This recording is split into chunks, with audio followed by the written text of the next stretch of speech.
नमो अरिहन्तानं नमो सिद्धानं नमो आयर्यानं नमो वज्रयानं नमो लोये सवसाहुनं Wiseau पंच नमोकारो सव पावपनासनो मंगलानां च सव्यसं परमं भावै मंगलम् परमं भावै मंगलम्।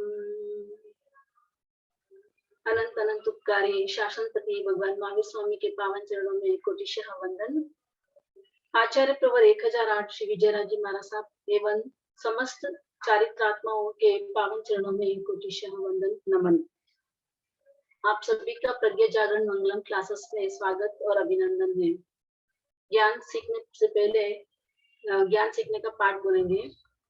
जो जन श्रद्धा भाव से करे श्रुत का ज्ञान ज्ञानावर्णीय कर्म टले प्राप्त करे सद्ज्ञान। तेरा ज्ञान अनंत है मुझे ज्ञान की प्यास केवल ज्ञानी मैं बनूं यही है अंतिम मास। केवल दर्शी मैं बनूं यही है अंतिम मास।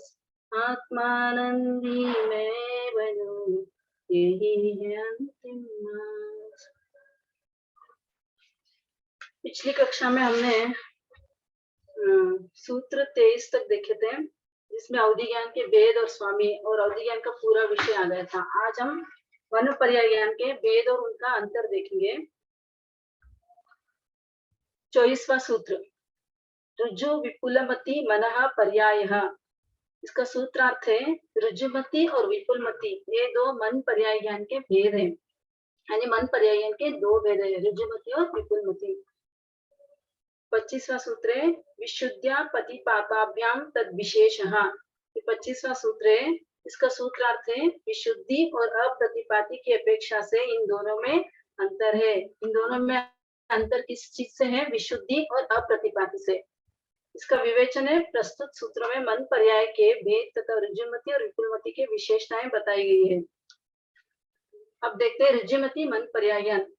ऋजु अर्थात सरल, दूसरों के मनोगत भावों को सामान्य रूप से जानना ऋजुमति मन पर्याय ज्ञान कहलाता है। जैसे कोई व्यक्ति घट के बारे में चिंतन कर रहा है तो ऋजुमति मन पर्याय ज्ञानी यह तो जान लेता है कि अमुक व्यक्ति घट का चिंतन कर रहा है, पर वह यह नहीं जान पाता है कि घट का आकार क्या है, किस द्रव्य से बना हुआ है, मिट्टी या सोने का आदि आदि ये सब नहीं जान पाता है, क्योंकि वो सरल भाव से सामान्य रूप से जानता है। किसी के मनोगत भावों को जानना मन पर्याय ज्ञान का विषय है। और ऋजुमति सरल यानी सामान्य रूप से जानेगा, सामान्य रूप से जो जानता है वह है ऋजुमति मन पर्याय ज्ञान। अब आएगा विपुलमति। विपुलमति विपुल अर्थात सरल और वक्र या सामान्य और विशेष। विपुल यानी सरल और वक्र या सामान्य और विशेष। दूसरों के मनोगत भावों को सामान्य और विशेष रूप से जानना विपुलमति मन पर्याय ज्ञान कहलाता है। जैसे किसी घट के बारे में चिंतन किया तो विपुलमति मन पर्याय यानी केवल घट मात्र को नहीं जानेगा, अपितु उसके देश काल आदि अनेक पर्यायों को भी जानेगा। जिस व्यक्ति ने जिस घट का चिंतन किया है वह सोने से बना हुआ है या राजस्थान में बना हुआ है आदि आदि विषयों के बारे में जान लेगा। यानी ऋजुमति सामान्य रूप से जानने का काम ऋजुमति का है, और विपुलमति का काम है सरल और वक्र दोनों रूप से जानेगा, सामान्य और विशेष दोनों रूप से जानेगा। यह है विपुलमति मन पर्याय ज्ञान। यानी ऋजुमति में सिर्फ घट के बारे में चिंतन किया ये जानेगा, और विपुलमति में घट किसका बना हुआ है, कहाँ बना हुआ है ये सब जानेगा, किस द्रव्य से बना हुआ है ये सब जानेगा, यानी विशेष प्रकार से जानेगा। ये है विपुलमति। अब आएगा ऋजुमति और विपुलमति मन पर्याय ज्ञान में अंतर। ऋजुमति पहला है सरल या सामान्य स्थूल ज्ञान। ऋजुमति ज्ञान कैसा है? सरल है और सामान्य ज्ञान है। और विपुलमति सरल व वक्र या सामान्य और विशेष है, लेकिन ये सूक्ष्म ज्ञान है। ऋजुमति स्थूल ज्ञान है, सूक्ष्म ज्ञान है, यानी छोटे से छोटी चीज को भी जानेगा, और वृज्यमति बड़े प्रकार से जानेगा, छोटी से छोटी चीज को नहीं जानेगा। वृज्यमति में कम विशुद्धता होती है और विपुलमति में अधिक विशुद्धता होती है। ऋजुमति अप्रतिपाती है, अर्थात आने के बाद विलुप्त हो सकता है, यानी ऋजुमति एक बार मिलने के बाद, ऋजुमति मन परेगा आने के बाद वापस जा भी सकता है, और विपुलमति अप्रतिपाती है, यानी आने के बाद विलुप्त नहीं होगा, आने के बाद नहीं जाएगा ये। ऋजुमति में उसी भाव में केवल ज्ञान प्राप्त करना ऐसा नियम नहीं है, यानी ऋजुमति मन परेगा आने के बाद जा भी सकता है, और उसमें ये जरूरी नहीं कि उसको केवल ज्ञान होगा ही। और विपुलमति में उसी भाव में केवल ज्ञान को प्राप्त करेगा, क्योंकि वो वापस आने के बाद कभी जाएगा नहीं। विपुलमति जिस भाव में आएगा उसी भाव में उसको केवल ज्ञान होगा और मोक्ष हो जाएगा। ऋजुमति जगन्य जीवों के 2-3 भावों को ग्रहण करता है, उत्कृष्ट गति आगति की अपेक्षा से 7-8 भावों को कथन कर सकता है, यानी जगन्य से ऋजुमति विपुल मन प्रयाणी जो है वो जगन्य से 2-3 भाव को ग्रहण कर सकता है, जगन्य से, और उत्कृष्ट से 7-8 भावों को देख सकता है और जान सकता है। लेकिन विपुलमति जगन्य 7-8 भावों को जानेगा और उत्कृष्ट से असंख्यात भावों का कथन कर सकता है। ये है इनमें अंतर, ऋजुमति और विपुलमति मन पर्याय ज्ञान में अंतर। अब आएगा अवधि ज्ञान और मन पर्याय ज्ञान में अंतर। विशुद्धि क्षेत्र स्वामी विषयेभ्यो अवधि मना पर्यायो। विशुद्धि क्षेत्र स्वामी विषयेभ्यो अवधि मना पर्यायो, यानी इन दोनों में अंतर किस किस चीज में हो सकता है। विशुद्धि क्षेत्र स्वामी और विषय के द्वारा अवधि और मन पर्याय में अंतर होता है। विवेचन इस प्रकार है, प्रस्तुत सूत्र में अवधि ज्ञान और मन पर्याय ज्ञान में अंतर बताए हैं। अवधि ज्ञान में अंतर, विशुद्धि की अपेक्षा ये कम विशुद्ध है और मन पर्याय ज्ञान अधिक विशुद्ध है। अवधि ज्ञान के क्षेत्र क्या कहाँ तक है, अंगुल के असंख्यात भाग से लेकर संपूर्ण लोक आकाश तक है, और मन पर्याय ज्ञान का मनुष्योत्तर पर्वत पर्यंत होता है। अवधि ज्ञान के स्वामी कौन हो सकते हैं, चारों गति के सन्नी पंचेंद्र जीव को हो सकता है। अवधि ज्ञान चारों गति के सन्नी पंचेंद्र जीवों को हो सकता है, यानी नरक तिरंज मनुष्य देव इन चारों गतियों के जीवों सन्नी पंचेंद्र जीवों को हो सकता है। और मन पर्याय ज्ञान सिर्फ मनुष्य को ही होता है। मनुष्य में भी सभी मनुष्य को नहीं होता है, जो गर्भज होते हैं नहीं, 9 गर्भज को नहीं होगा, गर्भज मनुष्य को ही होगा। और जो कर्म भूमि है यानी अकर्म भूमि में नहीं है और 56 अंतर्द्वीप में नहीं होगा, कर्म भूमि मनुष्य को ही होगा। और जो अपर्याप्त है उनको नहीं होगा, वो पर्याप्त में ही होगा। और जो सम्यक दृष्टि है उन्हीं को होगा, मिथ्या दृष्टि और मिश्र दृष्टि को नहीं होगा। और संयमी, जो संयमी है, जो पंच महाव्रतधारी है उन्हीं को होगा। और जो अप्रमत है यानी जो प्रमादी है उनको नहीं होगा, जो अप्रमादी साधु है उनको ही ये मन पर्याय ज्ञान हो सकता है। और किसी रिद्धि संपन्न को ही मन पर्याय ज्ञान का ज्ञान हो सकता है। यानी यहाँ पे क्या पता चला कि जो मनुष्य यानी जो साधु अप्रमत है, सम्यक दृष्टि है, अप्रमत है, और जो रिद्धि संपन्न है उन्हीं को मन पर्याय ज्ञान हो सकता है। अवधि ज्ञान का विषय रूपी पदार्थ के कुछ पर्याय को जानना, यानी रूपी पदार्थ के कुछ विषयों को ही, कुछ पर्यायों को ही अवधि ज्ञान जान सकता है। मन पर्याय ज्ञान अवधि ज्ञान के विषय का अनंतवा भाग जानता है, यानी अवधि ज्ञान का जितना विषय है उसका अनंतवा भाग यानी बहुत थोड़ा सा भाग ही मन पर्याय ज्ञान जानता है। लेकिन मन के विकल्प ज्यादा सूक्ष्म होते हैं मन के विकल्प बहुत छोटे होते हैं, इसलिए इसका ज्ञान अवधि ज्ञान के विषय का अनंतवा भाग है। यद्यपि मन पर्याय ज्ञान का विषय अवधि ज्ञान के विषय का अनंतवा भाग है। यद्यपि अवधि ज्ञान का अनंतवा भाग मन पर्याय का विशेष होता है, अतः अल्प विषय है, फिर भी वह उस द्रव्य की बहुत पर्यायों को जानता है। विषय अल्प है लेकिन उसके बहुत पर्यायों को मन पर्याय ज्ञानी जान सकता है। जैसे बहुत शास्त्रों का थोड़ा थोड़ा परिचय रखने वाले पल्लवग्राही पंडित से एक शास्त्र के यावत सूक्ष्म अर्थों को तलस्पर्शी गंभीर व्याख्याओं से जानने वाला प्रगाढ़ विद्वान विशुद्धतर माना जाता है। यानी बहुत सारे शास्त्रों को जानता है लेकिन थोड़ा थोड़ा ही जानता है। उसे पल्लवग्राही पंडित से तो एक शास्त्र को जो डीपली अध्ययन किया यानी जो तलस्पर्शी गंभीर व्याख्याओं को जानने वाला है वह विद्वान और विशुद्धतर माना जाता है, प्रगाढ़ विद्वान माना जाता है। उसी तरह मन पर्याय भी सूक्ष्मग्राही होकर भी विशुद्धतर है। ये हो गया अवधि ज्ञान और मन पर्याय ज्ञान का विषय। अब आएगा 5 ज्ञानों का विषय। वृत्ति शुद्धयोर निबंध सर्व द्रव्येष्व सर्व पर्यायेषु।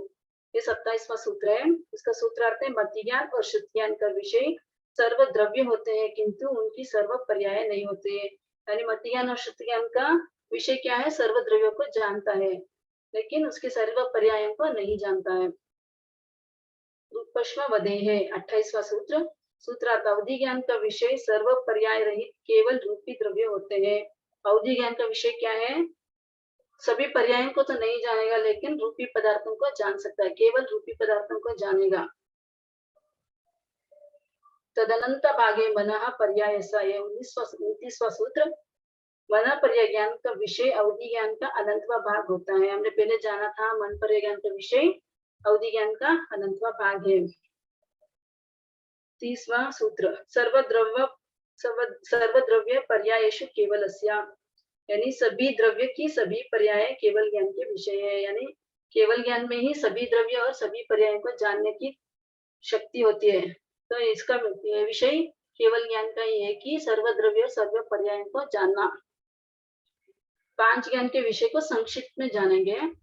मति शुद्ध द्रव्य से सर्व द्रव्य को जानता है लेकिन सभी पर्यायों को नहीं जानता, कुछ पर्यायों को जानेगा। अवधि ज्ञान भी रूपी द्रव्यों को जानेगा और पर्याय से कुछ पर्यायों को ही जानेगा। मन पर्याय ज्ञानी रूपी द्रव्य को जानता है और इसका पर्याय अवधि ज्ञान का अनंतवा भाग है। और केवल ज्ञानी सर्व द्रव्य को जानेगा और सर्व पर्यायों को भी जानेगा।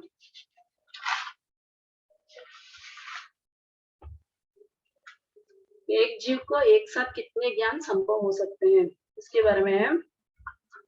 31वां सूत्र। एकादीनि भाज्यानि युगपदे कस्मिन्ना चतुर्भ्यः, एक साथ एक जीव को एक से लेकर 4 ज्ञान विकल्प से अनियत रूप से हो सकते हैं। यानी एक साथ एक जीव को कितने ज्ञान हो सकते हैं, तो यहाँ पे बता रहे हैं कि 4 ज्ञान हो सकते हैं, उससे ज्यादा नहीं होंगे। ज्ञान कितने हैं? 5 है, मति शुद्ध अवधि मन पर्याय ज्ञान और केवल ज्ञान। लेकिन 5 में से सिर्फ 4 ही ज्ञान एक साथ एक जीव में हो सकते हैं। ये क्यों होता है देखते हैं आगे। इस सूत्र में एक आत्मा में एक साथ कम से कम कितने और अधिक से अधिक कितने ज्ञान हो सकते हैं, इस बात का निर्देश किया है। यदि एक ज्ञान होगा तो वो केवल ज्ञान होगा, और 2 ज्ञान होगा तो मति और शुद्ध ज्ञान होगा, और 3 ज्ञान होंगे तो मति शुद्ध और अवधि ज्ञान होगा, और 4 ज्ञान होगा तो मति शुद्ध अवधि और मन पर्याय ज्ञान होगा, और 3 ज्ञान होगा तो मति शुद्ध अवधि हो सकता है और मति शुद्ध और मन पर्याय ज्ञान भी हो सकता है, और 4 ज्ञान होगा तो मति शुद्ध अवधि और मन पर्याय ज्ञान होगा। और 5 ज्ञान एक साथ नहीं हो सकते क्योंकि केवल ज्ञान में चारों ज्ञान विलीन हो जाते हैं, चारों ज्ञान उसी में समाहित हो जाते हैं। मति शुद्ध अवधि और मन पर्याय ज्ञान चारों ज्ञान उसी में समाहित हो जाते हैं केवल ज्ञान में। इसीलिए एक जीव को एक साथ में 4 ही ज्ञान हो सकते हैं। अब आएगा 32वां सूत्र। मति शुद्धावधयो विपर्ययश्च, सूत्रार्थ है मति शुद्ध और अवधि, ये तीनों विपर्य, यानी विपर्य का मतलब है अज्ञान रूप भी होते हैं। यानी मति शुद्ध और अवधि ज्ञान अज्ञान रूप भी होते हैं, यानी मति ज्ञान शुद्ध ज्ञान और अवधि ज्ञान भी हो सकते हैं। विवेचन मति ज्ञान शुद्ध ज्ञान और अवधि ज्ञान मिथ्या भी होते हैं और सम्यक भी होते हैं। मिथ्या दृष्टि जीव के मिथ्या दर्शन के साथ रहने के कारण इन ज्ञानों में मिथ्यात्व आ जाता है। जब मिथ्यात्व आ जाएगा तो वहां पे ज्ञान क्या होगा? मिथ्या हो जाएगा, यानी अज्ञान हो जाएगा। जैसे कड़वी तुंडी में रखा हुआ दूध कड़वा हो जाता है, उसी तरह मिथ्या दृष्टि रूप आधार दोष से ज्ञान में मिथ्यात्व आ जाता है, यानी ज्ञान में मिथ्यात्व आ जाएगा। अगर मिथ्या दृष्टि है तो मिथ्या दृष्टि का आधार है तो ज्ञान में मिथ्यात्व आ जाता है। सम्यक दर्शन के होते ही मति आदि का मिथ्या ज्ञान हटकर उनमें सम्यक ज्ञान आ जाता है। यानी मति आदि ज्ञान क्या हो गया? मति ज्ञान शुद्ध ज्ञान अवधि ज्ञान क्या होगा? सम्यक ज्ञान हो जाता है, यानी मिथ्यात्व हटते ही सम्यक ज्ञान आ जाता है। और मिथ्या दर्शन के उदय में मिथ्या ज्ञान शुद्ध ज्ञान और विभंग ज्ञान हो जाता है। अवधि अज्ञान को विभंग ज्ञान भी कह सकते हैं। अब आएगा मिथ्या ज्ञान के भेद। सदसतोर विशेषात यदृच्छोपलब्धे ऋन्मत्वत्, ये 33वां सूत्र है। सूत्रार्थ, सत्य और असत पदार्थों में भेद नहीं करने से यदृच्छोपलब्ध, यानी चाहे जैसा मानने के कारण मिथ्या दृष्टि का ज्ञान उन्मत्त की तरह अज्ञान रूपी होता है। यानी कैसे भी जैसी कल्पना हो वैसे मान लेना, तो वो क्या हो जाएगा? मिथ्या दृष्टि का ज्ञान उन्मत्त हो जाएगा, यानी उल्टा हो जाएगा, अज्ञान रूप में हो जाएगा। विवेचन, यहाँ पर प्रारंभ के 3 ज्ञान विपर्य होते हैं। यह बतलाकर यह विपर्य क्यों होते हैं यह बतलाया गया है। संसारी जीव की श्रद्धा विपरीत और सम्यक के भेद से दो प्रकार की होती है। यानी श्रद्धा विपरीत और सम्यक दो प्रकार। संसार जीव की श्रद्धा कैसी होती है? विपरीत भी होती है और सम्यक भी होती है। इस प्रकार दो प्रकार से होती है। विपरीत श्रद्धा वाले जीव को विश्व का यथार्थ ज्ञान नहीं होता है। यानी जिसकी श्रद्धा विपरीत है उसको यथार्थ ज्ञान नहीं होगा। आत्मा और परमात्मा के स्वरूप बोध से तो वह सर्वथा वंचित ही रहता है। आत्मा और परमात्मा के स्वरूप उनके जो स्वरूप होता है उसके बोध से भी वह वंचित रहता है। वह घट को घट और पट को पट्टी कहता है, पर जिन तत्वों से इनका निर्माण होता है उनका इसे यथार्थ बोध नहीं हो पाता है। यानी वो गड़े को गड़ा मान रहा है, पाटे को पाटा मान रहा है, लेकिन फिर भी उसके तत्वों में इनका निर्माण कैसे हुआ इसके बारे में उसको यथार्थ बोध नहीं हो पाता है। यही कारण है कि जीव की श्रद्धा के अनुसार ज्ञान भी सम्यक ज्ञान और मिथ्या ज्ञान इन दो भागों में विभक्त हो जाता है। यथार्थ श्रद्धा होने पर जो ज्ञान होता है उसे सम्यक ज्ञान कहते हैं और यथार्थ श्रद्धा न होने पर जो ज्ञान होता है उसे मिथ्या ज्ञान कहते हैं। ऐसे मिथ्या ज्ञान तीन माने गए हैं, कुमति, कुश्रुत और विभंग ज्ञान। ये तीन ज्ञान ही मिथ्या होते हैं। उन्मत्त यानी पागल व्यक्ति वस्तु को उसके सही स्वरूप से नहीं, अपनी इच्छा से, अपनी कल्पना से स्वीकारता है। वह कभी घट को घट कहेगा, कभी पट। उसी तरह मिथ्यात्वी वस्तु को उसके अनंत सही पर्याय से नहीं स्वीकारता, किंतु अपनी मिथ्या मान्यता के आधार पर स्वीकारता है। यानी वो घट को घट नहीं किया गया। यानी जो पागल व्यक्ति है उसको सभी पदार्थों का सही स्वरूप नहीं मालूम पड़ता है, तो उसकी कल्पना को स्वीकारता है कि वह कभी घट को घट कहेगा, कभी पट कहेगा। यानी कभी घट भी कह देगा, कभी पट भी कह देगा, घट को घट ही नहीं कहेगा। उसी तरह मिथ्यात्व वस्तु को उसके अनंत सही पर्याय में नहीं स्वीकारता है। जो अनंत पर्याय है, एक पदार्थ के जो पर्याय होते हैं उसको वो नहीं मान सकता है, वो मिथ्या ही मानेगा। ये हो गया मिथ्या ज्ञान का विषय। अब आगे कर्म का मर्म देखेंगे।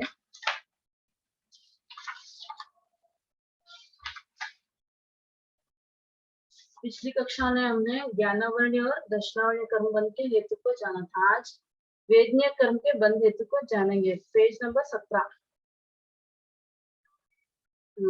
वेदनीय कर्म बंध के बंध हेतु गुरु भक्ति, क्षमा, करुणा, व्रत, योग, कषाय विजय, दान करने और धर्म में स्थिर रहने से साता वेदनीय का और इसके विपरीत प्रवृत्ति करने से असाधा वेदनीय कर्म का बंध होगा।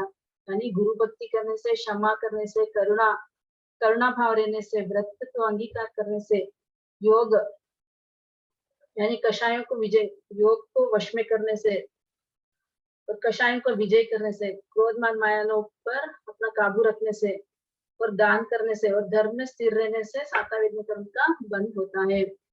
साता वेदनीय कर्म के बंध हेतु पहला है गुरु भक्ति। गुरुजन, माता पिता आदि की सेवा करना, सत्कार करना, इससे भी साता वेदनीय कर्म का बंध होता है। दूसरा है क्षमाशीलता। बदला लेने की शक्ति होते हुए भी अपने साथ बुरा बर्ताव करने वाले के अपराधों को सहन करना। अपने पास शक्ति है दूसरों को दंड देने का या दूसरों के अपराध की शिक्षा देने का, लेकिन फिर भी हम लोग नहीं देते। शक्ति तो है, दूसरों को अपन दे सकते हैं, दंड दे सकते हैं, उसके कुछ भी अहित भी कर सकते हैं, लेकिन हम नहीं करेंगे, क्षमाशीलता रखेंगे। तो इससे भी साता वेदनीय कर्म का बंध होता है। क्रोध के कारणों के उपस्थित होने पर भी क्रोध भाव पैदा ना होने देना। क्रोध आ रहा है तो भी क्रोध भाव को पैदा नहीं होने देना उस समय, तो क्षमा को धारण कर सकते हैं हम लोग।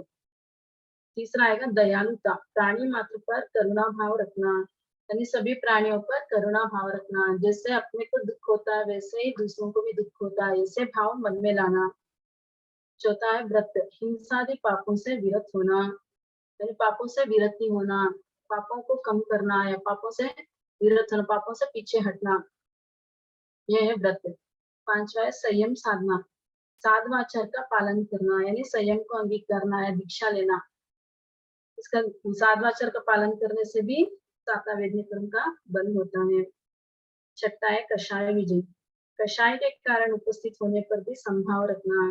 कषाय के कारण उपस्थित होते भी उसमें संभाव रखते हैं तो साता वेदनीय कर्म का बंध होता है।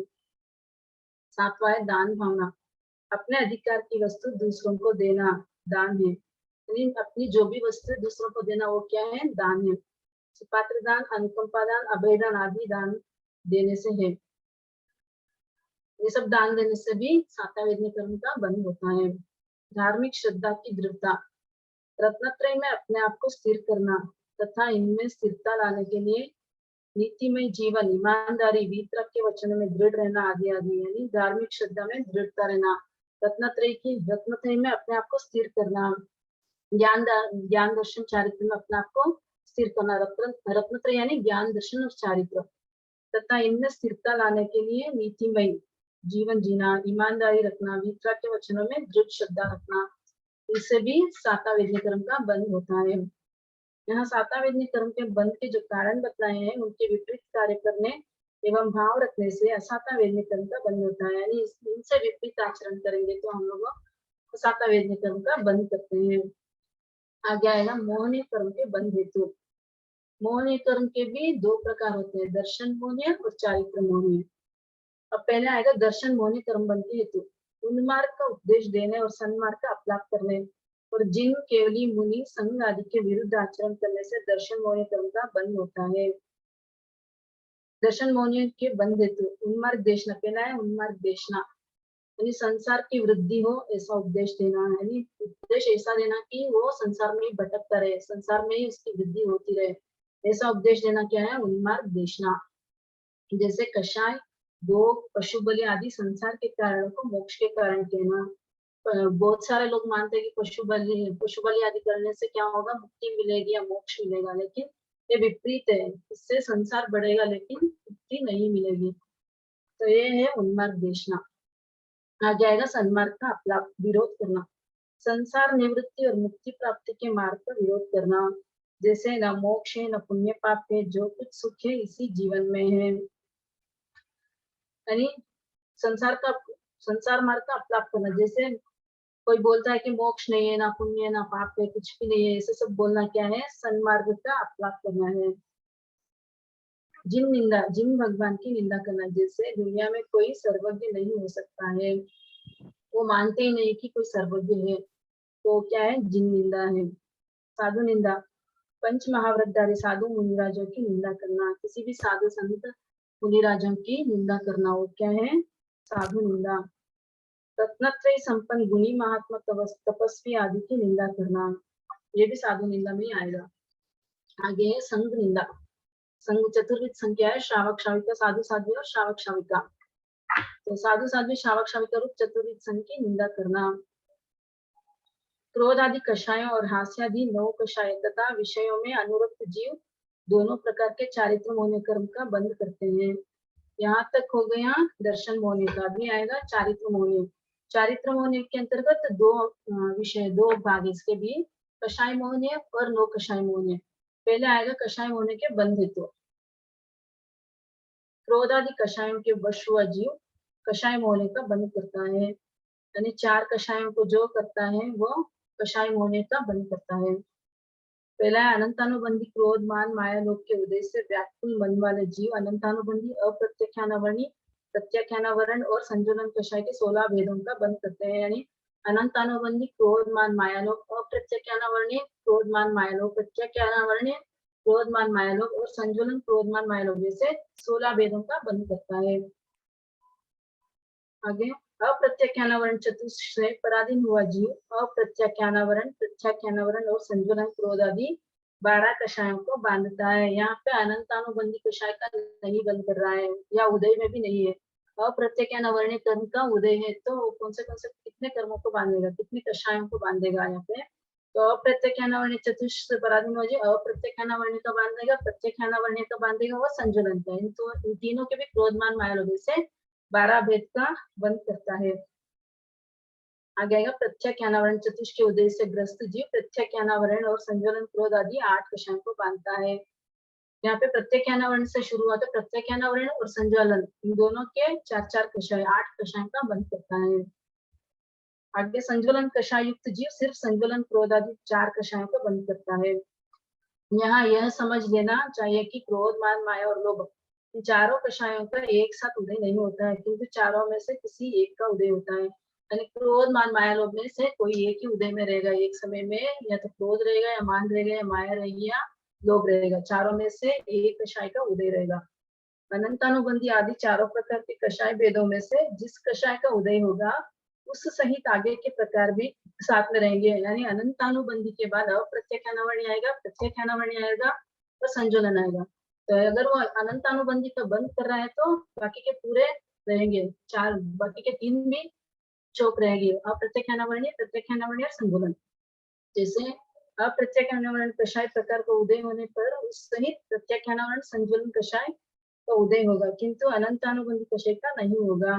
यानी इससे पहले था अनंतानुबंधी अप्रत्यक्षानावरणी के पहले था, तो अनंतानुबंधी का यहाँ पर नहीं बंद करेगा। अप्रत्यक्षानावरणी का कषाय का उदय है तो अनंतानुबंधी का वो बंद नहीं करेगा, यानी चार कम करने पड़ेंगे यहाँ पर।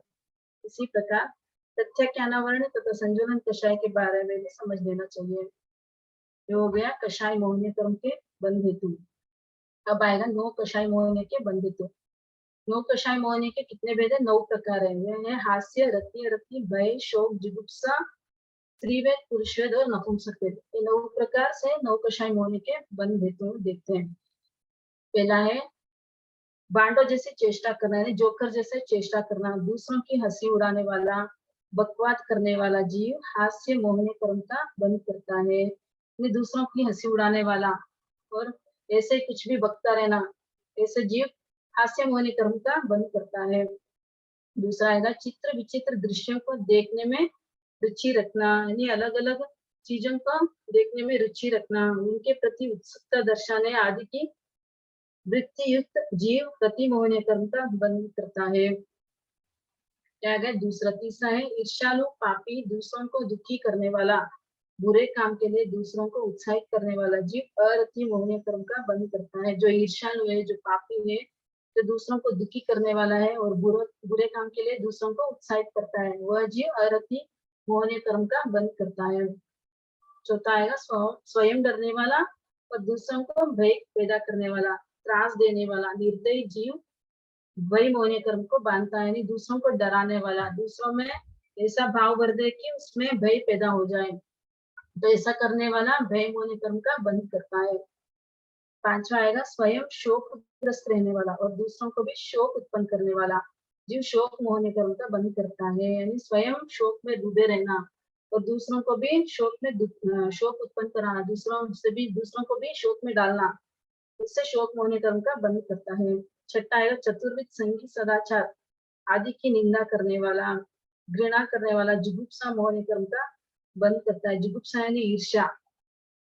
चतुर्विध संगी सदाचार आदि की निंदा करने वाला, जो चतुर्विध संगी जो सदाचार है, जो आचरण है, उसकी निंदा करने वाला और घृणा करने वाला जुगुप्सा मोहनीय कर्म का बंद करता है। सातवां है ईर्ष्यालु, विषयों में आसक्त, अति कुटिल, स्त्री लंपट जीव स्त्रीवेद को बांधता है। जो ईर्ष्यालु है, विषयों में आसक्त रहता है, कभी भी पांचों इंद्रियों के विषय में आसक्त रहने वाला, अति कुटिल, स्त्री लंपट यानी स्त्रियों के पीछे भागने वाला, जैसे स्त्री के साथ में हंसी मजाक करने वाला है, स्त्री लंपट होता है, उसे स्त्रीवेद को बांधता है। आठवां है सदार संतोषी, मंद कषाई, सरल शील व्रतयुक्त जीव पुरुषवेद को बांधता है। जो सदार संतोषी होता है, यानी सब अपने पति से संतोष करता है, मंद कषाई है, जिसका कषाय मंद है, जो सरल है और शील व्रतयुक्त है जीव, ऐसा जीव पुरुषवेद का बंद करता है।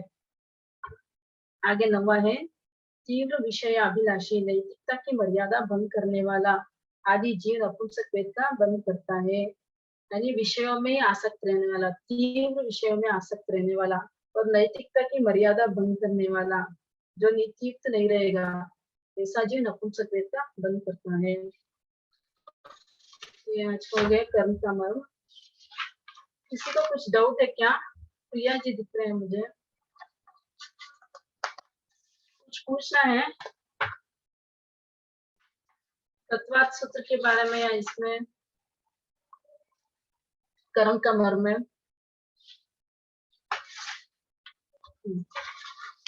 आज गत्यागति के विशेष ज्ञातव्य को देखेंगे। ज्ञातव्य कोर्स पे नहीं है, इसमें इस कोर्स पे नहीं है, लेकिन ज्ञानार्जन के लिए है। नारकी मर के नरक व देव में नहीं जाते हैं। नारकी मरकर नरक और देव में नहीं जाते हैं, सिर्फ दो गति में जाते हैं, मनुष्य तिर्यंश में। देव मर के नरक व देव में नहीं जाते, देव भी ऐसे ही मर के देव और नरक में नहीं जाएंगे, वो भी दो गति में ही जाएंगे, मनुष्य और तिर्यंश में। नारकी से निकलकर जीव सन्नी ही बनता है, नारकी से निकला हुआ जीव सन्नी ही बनेगा। पहली से सात नारकी से निकलकर जीव सम्यक दृष्टि बन सकता है, यानी सातों नारकी से निकला हुआ जीव सम्यक दृष्टि बन सकता है। और 1 से 6 नारकी से निकलकर जीव श्रावक बन सकता है। 1 से 5 नारकी से निकलकर जीव साधु बन सकता है। और 1 से 4 नारकी से निकलकर जीव केवली बन सकता है। और पहली 3 नारकी से निकलकर जीव तीर्थंकर बन सकता है। पहली दूसरी नारकी से निकलकर जीव बलदेव वासुदेव बन सकता है। पहली नारकी से निकलकर जीव चक्रवर्ती बन सकता है। अब आएगा एकांत नरक गति में ही जाते हैं, वो कौन है? वासुदेव, प्रति वासुदेव और श्रीदेवी, ये मरकर एकांत नरक गति में ही जाएंगे। एकांत त्रियंश गति में ही जाते हैं, वो कौन है? तेवुकाय, वायुकाय व सातवीं नरक के जीव। एकांत मनुष्य गति में ही जाते हैं, वो है 90 देवलोक से ऊपर के देवता, यानी 18 जाति के देवता ऊपर से। 90 देवलोक से ऊपर जो भी देव के भेद है, यानी 18 जाति के भेद, वो सिर्फ मनुष्य गति में ही जाते हैं। एकांत देव गति में ही जाते हैं। 30 अकर्मभूमि, 56 अंतर्द्वीपज मनुष्य, उपशम श्रेणी में काल करने वाला। एकांत देव गति में कौन जाते हैं? 30 अकर्मभूमि मनुष्य, 56 अंतर्द्वीपज मनुष्य, कौन है? युग्लिक है। तो युग्लिक मरकर कहाँ जाते हैं? सिर्फ देव गति में ही जाते हैं। और उपशम श्रेणी में काल करने वाला, उपशम श्रेणी कर रहा है, 4 स्थान तक गया, वहां काल कर गया तो वो देव गति में ही जाएगा। एकांत मोक्ष गति में ही जाते हैं। एकांत मोक्ष गति में जाने वाला कौन कौन है? तीर्थंकर, केवली, गंडर, चरम शरीरी, अलेशी, अयोगी और शपक श्रेणी वाला है। एकांत मोक्ष गति में ही जाते हैं। अपर्याप्त में ही मरने वाले हैं। अपर्याप्त में कौन मरता है? 101 समूर्छित मनुष्य, वह अपर्याप्ता ही मरेंगे। अपर्याप्ता में न मरने वाले, यानी अपर्याप्त अवस्था में नहीं मरने वाले कौन कौन है? 7 नारकी, 99 देवता और 86 युग्लिक। 192, 192 जाति के जीव, 192 जीव अमर ही मरते हैं, यानी अपर्याप्त अवस्था में नहीं मरेंगे, पर्याप्त होकर ही मरेंगे, इनको अमर भी बोल सकते हैं। जो अपर्याप्त है 192 जो अपर्याप्त है इनको अमर भी बोलते हैं। 5 स्थावर, 3 विकृत जीव आयु पूर्ण करके नरक, देव, युग्लिक मनुष्य, युग्लिक तिर्यंश में उत्पन्न नहीं होते हैं, यानी 5 स्थावर और 3 विकृत जीव मरकर नरक, देव, युग्लिक मनुष्य, युग्लिक तिर्यंश में उत्पन्न नहीं होते हैं। नैरिक देवता, युग्लिक तथा सम्यक दृष्टि जीव आयु पूर्ण करके अगले भाव में अपर्याप्त अवस्था में काम नहीं करते। नारकी भी पर्याप्त होकर ही मरेंगे, देवता भी पर्याप्त होकर ही मरेंगे। देवगति से निकला हुआ जीव अगर अगले जन्म में जा रहा है तो वहां पे पर्याप्त होकर ही मरेगा वो। युग्लिक और सम्यक दृष्टि जीव आयु पूर्ण करके अगले भाव में अपर्याप्त अवस्था में काम नहीं करेगा। तेवुकाय, वायुकाय से निकला जीव अगले एक भाव में संकित प्राप्त नहीं कर सकता। तेवुकाय, वायुकाय से आया हुआ जीव अगले भाव में संकित की प्राप्ति नहीं कर सकता है। असंग तिर्यंश पंचेंद्रिय नरक में पहली नरक तक, देव में 25 भवनपति, 26 वाण्य तक, युग्लिक में 56 अंतर्द्वीप में जा सकते हैं, यानी असनी तिर्यंश पंचेंद्रिय कहाँ कहाँ तक जा सकते हैं। नरक गति में जाएगा तो पहली नरक तक जाएगा, और देव गति में जाएगा तो 51 जाति के देवता में जाएगा, और युग्लिक में जाएगा तो 56 अंतर्द्वीप में जा सकता है, क्योंकि असनी तिर्यंश पंचेंद्रिय इससे अधिक आयुष्य का बंद नहीं करते हैं, क्योंकि वहां का आयुष्य जो 51 जाति के देवता का आयुष्य है उससे अधिक आयुष्य का बंद नहीं कर सकते, इसलिए वो आगे नहीं जा सकते। चारों गति से आने वाले केवली बन सकते हैं, यानी चारों गति से नरक, तिर्यंश, मनुष्य, देव, चारों गति से आने वाले केवली बन सकते हैं। नरक और देव गति से आने वाले ही तीर्थंकर बन सकते हैं। देवगति से आकर तीर्थंकर बनने वाले जीवों का देवगति में आयुष्य असंख्यात वर्षों का ही होता है। देवगति से आकर तीर्थंकर बनने वाले जीवों का देवगति में आयुष्य असंख्यात वर्षों का ही होता है। संख्यात वर्षों का भी नहीं होगा, यहाँ पे असंख्यात वर्षों का आयुष्य होता है उनका। नारकी से आने वाला संख्यात या असंख्यात वर्ष का आयुष्य वाला हो सकता है, यानी नारकी से आने वाले की आयुष्य कितनी होगी? संख्यात भी हो सकती है और असंख्यात भी हो सकती है। सातवीं नरक देवकाय वायुकाय युग्लिक मनुष्य एवं युग्लिक तिर्यंच जीव आगामी भाव में मनुष्य नहीं बन सकते, क्योंकि सातवीं सातवीं नरक वाला मरकर सिर्फ तिर्यंच गति में जाएगा, देवकाय वायुकाय वाला भी तिर्यंच गति में जाएगा, और युग्लिक मनुष्य देव गति में ही जाते हैं, और युग्लिक तिर्यंच भी देव गति में ही जाएंगे, इसलिए वो आगामी भाव में मनुष्य नहीं बन सकते। सम्यक दृष्टि व 3 शुभलेशा वाले अपर्याप्ता में मरते नहीं है। सम्यक दृष्टि और 3 शुभलेशा वाले अपर्याप्ता में नहीं मरेंगे, यानी पर्याप्त होकर ही मरेंगे। देव गति से आने वाला संख्यात वर्ष की आयुष्य पाता है। देव गति से जो आता है वो संख्यात वर्ष की आयुष को पाता है। समकित युग्लिक अधिक से अधिक 15 भोग करते हैं। यहाँ पे देवगति से आने वाला संख्यात वर्ष की आयुष्य करते हैं, नहीं हम कर्म भूमि मनुष्य बनेंगे, संख्यात वर्ष की आयु वाला बनेंगे। समकित युग्लिक अधिक से अधिक 15 भोग करते हैं। जो समकित युग्लिक है अधिक से अधिक कितने भोग कर सकते हैं? 15 भोग, उसके बाद मोक्ष हो गए उनको। खेचर युग्लिक एकांत नित्यात्व होते हैं। तिर्यंच में सिर्फ स्थलचर और खेचर जाति में ही युग्लिक होते हैं। स्थलचर और खेचर ही युग्लिक होते हैं तिर्यंच में, बाकी के नहीं होते हैं। जिस युग्लिक का आयुष्य एक कलयुग में एक समय भी कम होता है वह नियमा मिथ्यात्व होता है। युग्लिक नपुंसक वेदी नहीं होता है, यानी जिस युग्लिक का आयुष्य एक कलयुग में एक समय भी कम होता है तो वह नियमा मिथ्यात्व होता है। यानी युग्लिक में 2 दृष्टि पाई जाती है, सम्यक दृष्टि और मिथ्या दृष्टि। तो अगर उसका आयुष्य एक कलयुग में एक समय भी कम है तो मिथ्यात्व ही होगा, और 56 अंतर विपज मनुष्य तो एकांत मिथ्यात्व ही होते हैं। जलचर स्त्री मनुष्य में युग्लिक नपुंसक वेदी नहीं होते हैं। युग्लिक में सिर्फ 2 ही वेद होंगे, स्त्री वेद और पुरुष वेद, नपुंसक वेद नहीं होता है। जलचर स्त्री मनुष्यनी सम्यक दृष्टि स्त्री नपुंसक मरकर 7वें नरक में नहीं जाते हैं। तो 7वें नरक में कौन नहीं जाता है? जलचर स्त्री नहीं जाती है। जलचर तो जाते हैं लेकिन जलचर स्त्री नहीं जाएगी। मनुष्यनी यानी स्त्री मनुष्य वो भी नहीं जाएगी। सम्यक दृष्टि वो भी नहीं जाएगा, स्त्री नपुंसक भी नहीं जाएगा, ये सभी जीव 7वें नरक में नहीं जाते हैं। बादर पृथ्वी, बादर पानी, प्रत्येक शरीरी, बादर वनस्पति के पर्याप्त से निकला जीव केवली बन सकता है। यानी बादर पृथ्वी का ऐसे निकला, बादर पानी और बादर शरीर, बादर शरीरी प्रत्येक शरीर बादर वनस्पति का के पर्याप्त से निकला जीव केवली बन सकता है। औदारिक शरीर वालों में जिनका आयुष्य 1 करोड़ पूर्व से अधिक हो वे युग्लिक होते हैं। यानी जिनका आयुष्य 1 करोड़ पूर्व से अधिक है वे युग्लिक ही होते हैं। अपर्याप्त मनुष्य 179 की लड़ी में ही जाते हैं, यानी समूर्च मनुष्य भी इसमें आ गए और अपर्याप्त मनुष्य भी 179 की लड़ी में ही जाते हैं। तिर्यंच 8वें देवलोक से ऊपर नहीं जाता है। तिर्यंच मरकर कहाँ तक जा सकता है? सिर्फ 8वें देवलोक तक ही जा सकता है। कोई भी जीव अपर्याप्त अवस्था में आयु पूर्ण करके नरक देव युग्लिक में उत्पन्न नहीं होता है। जो अपर्याप्त अवस्था में काल करेगा वह नरक देव और युग्लिक में नहीं जा सकता, पर्याप्त ही जा सकते हैं यहाँ पे नरक देव और युग्लिक में। 64 जाति के देव आयु पूर्ण करके बादर पृथ्वी, बादर पानी, प्रत्येक शरीर, बादर वनस्पति में उत्पन्न हो सकते हैं। 64 जाति के देवों में गति में देखा था, 64 जाति के देवता आयु पूर्ण करके बादर पृथ्वी का, बादर पानी और प्रत्येक शरीर बादर वनस्पति में उत्पन्न हो सकते हैं, किंतु वे सूक्ष्म और अशुभ में उत्पन्न नहीं होते हैं।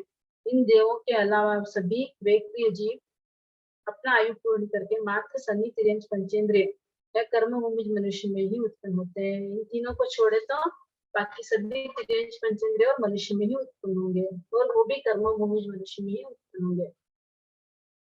देवकुरु उत्तर कुरु के युग्लिक पहली विश्व तक जाते हैं। हरिवास रम्यवास के युग्लिक दूसरे देवलोक तक जाते हैं। हेमवत हिरण्यवत के युग्लिक पहले देवलोक जाते हैं। जलचर पानी में रहने वाले जलज प्राणी जैसे मछली, मगरमच्छ आदि 1 से 7 नारकी तक जा सकते हैं। परिसर पर पेट के बल पर रेंग कर चलने वाले प्राणी जैसे सांप, अजगर, अलसी आदि पहले से 5वीं नारकी तक जा सकते हैं। स्थलचर भूमि पर चलने वाले प्राणी जैसे शेर, कुत्ता, बिल्ली आदि पहले से 4थी नारकी तक जा सकते हैं। खेचर आकाश में उड़ने वाले पक्षी जैसे कौवा, चील, तोता, बाज, मैना आदि पहली से तीसरी नारकी तक जा सकते हैं। भुज परिसर भुजाओं से जमीन पर चलने वाले प्राणी जैसे चूहा, नेवला आदि पहली दूसरी नारकी तक ही जा सकते हैं। मिश्र दृष्टि में निम्न बोल पाए जाते हैं। पहला है, किसी की मृत्यु नहीं होती, जन्म नहीं होता, आयुष्य का बंध नहीं होता है। यानी मिश्र दृष्टि में किसी की भी मृत्यु भी नहीं होती है, जन्म भी नहीं होता है और आयुष्य का बंध भी नहीं होता है। मिश्र दृष्टि वाले सन्नी, पंचेंद्रिय, भवी, पर्याप्ता ही होते हैं। मिश्र दृष्टि किसमें होती है? जो सन्नी है, जो पंचेंद्रिय है, जो भवी है और पर्याप्ता ही होते हैं। वाटे पेटों में मिश्र दृष्टि नहीं होती है। वाटे पेटों में सिर्फ दो ही दृष्टि होती है, मिथ्या दृष्टि और सम्यक दृष्टि। और मिश्र दृष्टि अशाश्वत है, यानी वो अंतर्मुहूर्त तक की रहती है। इसलिए मिश्र दृष्टि की स्थिति अंतर्मुहूर्ती है, इसीलिए वो अशाश्वत है। संकित स्पर्श कर चुका है, यानी एक बार संकित को स्पर्श कर चुका है। मिश्र दृष्टि यानी मिथ्या भी है और सम्यक भी है, इसलिए वो संकित स्पर्श कर चुका है। संकित जिसने स्पर्श किया उसका संसार सीमित हो जाता है, वो जल्दी से जल्दी मोक्ष जाने वाला होता है। पहली दूसरी नारकी मनभवन पति से चौथे देवलोक तक 6 सानन वाले जाते हैं। पहली दूसरी नारकी और भवन पति से चौथे देवलोक तक 6 सानन वाले जाते हैं। तीसरी नारकी में 5वें छठे देवलोक तक 5 सानन वाले जाते हैं। सेवार्थक सहनन को छोड़कर, यानी लास्ट वाला सेवार्थक सहनन को छोड़कर बाकी 5 सहनन वाले तीसरी नारकी एवं 5वीं छठे देवलोक तक, तीसरी नारकी में 5वें छठे देवलोक तक वो जा सकते हैं। चौथी नारकी एवं 7वें 8वें देवलोक तक 4 सहनन वाले जाते हैं। सेवार्थक एवं कीर्ति का सहनन को छोड़कर, यानी 4 सहनन वाले चौथी नारकी तक जा सकते हैं एवं 7वें 8वें देवलोक तक जा सकते हैं। 5वीं नारकी एवं 9वें से 12वें देवलोक तक 3 सहनन वाले जाते हैं। सेवार्थक, किलिका एवं अर्धनारद सहनन को छोड़कर बाकी के 3 सहनन वाले 5वीं नारकी एवं 9वें से 12वें देवलोक तक जाते हैं। छठी नारकी एवं 9 देवलोक तक 2 सहनन वाले जाते हैं। वज्र ऋषभ नारद एवं ऋषभ नारद सहनन वाले।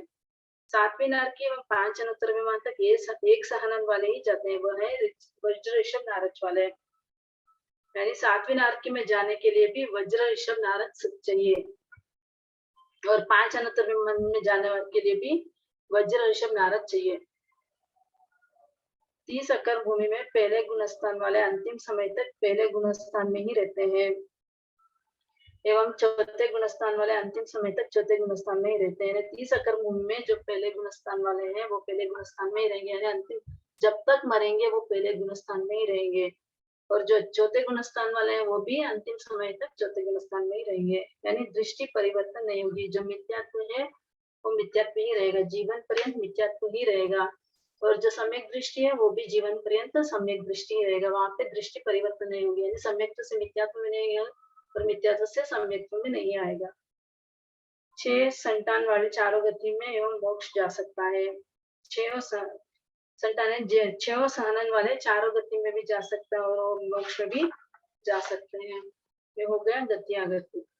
गत्यागति का पूरा कोर्स हो गया है, अब बाकी सिर्फ तत्वार्थ सूत्र कर्म का मर्म ही बाकी है। नेक्स्ट क्लास में शायद खत्म हो जाएगा पूरा।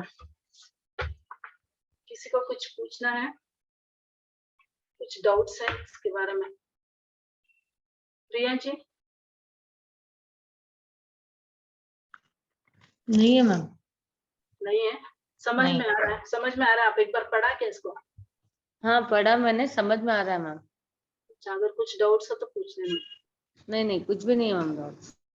अच्छा ठीक है। क्वेश्चंस कैसे आएंगे वो एक बार वो नेक्स्ट क्लास में थोड़ा बहुत क्वेश्चंस भी मैं प्रिपेयर करके आपको बता दूंगी कैसे आएंगे क्वेश्चंस, किस किस में कैसे कैसे क्वेश्चंस आ सकते हैं करके थोड़ा बहुत।